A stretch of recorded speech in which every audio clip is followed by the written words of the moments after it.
jangan lupa tolong di subscribe dan ketik loncengnya. Terima kasih.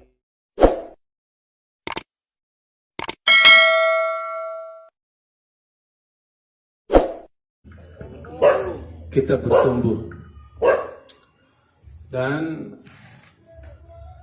kita berfungsi. Ketika kayu roti 2x3 diketam, dipotong menjadi kosen, jadi berfungsi ya. Papan diketam, dijadikan pintu, berfungsi. Dan terjadi perubahan dari roti 2x3 dengan ukuran 4,80 meter, agak kasar permukaannya, lalu berubah setelah diketam, dipotong, berubah menjadi kosen. Berarti sedang terjadi pembangunan rumah, ya kan? Kalau hanya rotinya hanya ditumpuk-tumpuk, belum ada. Demikian juga kita, kalau di rumah Tuhan kita hanya medati, nambah-nambahi kepala, banyak jemaat tapi nggak berfungsi, itu ibarat menumpuki batu bata, menumpuki pasir, roti, tapi belum berfungsi. Belum jadi kosin rotinya, belum jadi pintu papannya, belum jadi dinding batu batanya. Tapi ketika papan itu dipotong, diketam, berubah dia menjadi kosen dan berfungsi sebagai kosen, tempatnya pintu, nah itu sedang terjadi pembangunan. Demikian juga kita. Makanya di gereja Tuhan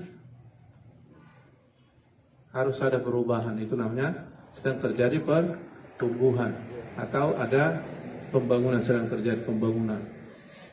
Ya. Nah, ketika dikatakan bertumbuh berarti ada perubahan. Haleluya. Perubahan itu dimulai dari hati kita, pikiran kita, lalu terjadi tindakan. Itulah pertobatan yang sejati. Pertobatan yang sejati itu 180 derajat, 100%, bukan sedikit-sedikit. Pertobatan sedikit-sedikit, dia dengar firman, sadar dia nangis, dia pulang, tapi belum melakukan. Dia masih hampir mau bertobat. Sudah ada nilai-nilai pertobatan, sadar. Tapi sadar tidak cukup. Mengaku tidak cukup. Harus ada perubahan 180 derajat atau 100%. Haleluya. Jadi pertobatan itu memang transformasi. Perubahan bentuk dari ulat menjadi kupu-kupu. Bukan ulat jadi kepompong, belum. Harus ulat menjadi kupu-kupu. Itu pertobatan ya. Jadi nggak ada istilah pertobatan sedikit-sedikit, setengah-setengah. Ya, kalau pertobatan setengah-setengah dengan firman tertemplak, nangis, berdoa, minta ampun, pulang rumah, tidak ada perubahan karena tidak melakukan. Jadi supaya terjadi pertumbuhan, ada dua hal bagi anak Tuhan. Kalau bukan anak Tuhan, belum bicara pertumbuhan, masih bicara lahir baru ya. Tapi kalau sudah anak Tuhan, harus ada pertumbuhan. Maka yang pertama, mereka harus belajar hidup suci. Apa? Belajar hidup suci. Dan memang harus suci. Hidup suci ya. Pertama, lewat pertobatan, mengaku dosa, berbalik, menyerahkan diri, melakukan firman, kita disucikan dan hidup suci. Disucikan oleh darah Yesus, lewat pengampunan dan darahnya. Ketika kita kembali melakukan firman, kita hidup suci.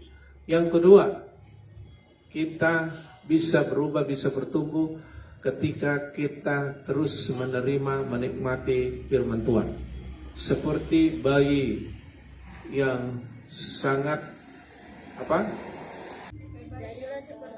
Jadilah seperti bayi yang baru lahir, yang menginginkan air susu yang murni dan rohani. Itu artinya kita harus butuh dan haus menginginkan firman yang murni, yang rohani.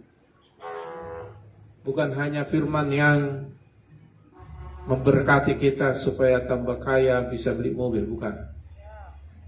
Tidak salah itu. Tapi firman yang murni dan yang rohani adalah firman yang mengubah kita. Firman yang membangkitkan roh iman kita. Seperti bayi yang menginginkan susu yang murni dan yang rohani ya. Susu dan murni, susu yang maksudnya adalah firman ya. Seperti itu kita haus. Seperti kita. Kalau enggak, bayi itu enggak bisa sehat, bertumbuh. Jadi firman yang membuat kita bertumbuh ya. Maka di rumah rohani kita disediakan makanan rohani yang murni ya, yang rohani ya. Ya memang ada juga firman yang hanya sebatas kehidupan jasmani, itu tidak salah. Tapi firman yang murni dan rohani itu berbicara pertumbuhan rohani kita, perubahan karakter kita, pertumbuhan iman kita ya.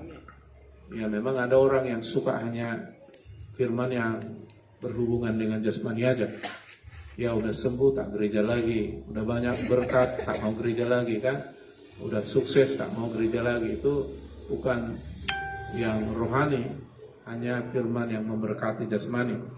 Nah saudara, jadi kita harus pertama hidup suci, yang kedua harus terus menerima firman seperti bayi yang menginginkan susu yang murni rohani.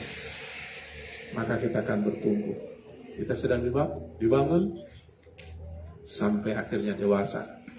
Haleluya. Haleluya. Sampai akhirnya kita bisa kalau sudah dewasa menerima firman yang keras, makanan keras.